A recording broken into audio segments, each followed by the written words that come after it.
I've been asked quite a bit if I think people are going to hell if they are LGBTQ. Controversial subject, I know. I want to read you a passage real quick. We're in James 2:10. This is a good one. For the person who keeps all of the laws except one is as guilty as the person who has broken all of God's laws.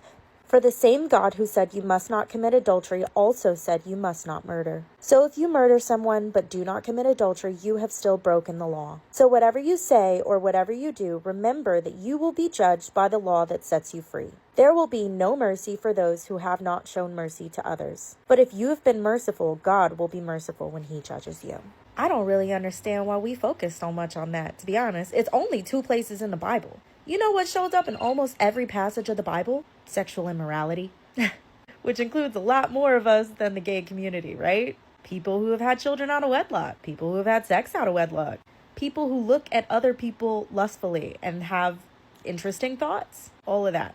We're all included in that basket. And let's read that verse one more time. If you murder someone but do not commit adultery, you have still broken the law. I think that's an easy target because not all of us struggle with it. And so we like to focus on that because it takes the focus off of us. We don't have to do a lot of self-reflecting and truly surrender to Jesus with the things that we struggle with. It's easier to focus on someone else's struggles. But God is not going to ask me about that, and he's not going to ask you about that. He won't be asking us about anybody else's struggles, just our own. And if you have broken any piece of the law, you have broken the whole law. And we've all broken the law. And it says, but if you have been merciful, God will be merciful when he judges you. So no, I don't.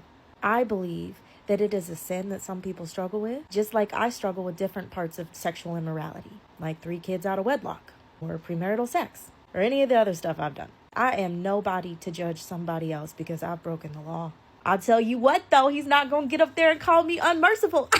I know how to read. So anyways, I hope that answers your question. And if you are someone who has been pushed away by Christians because of that, come back. That wasn't Jesus. That was church people. And remember, church people hurt Jesus too. As always, love you guys and God bless.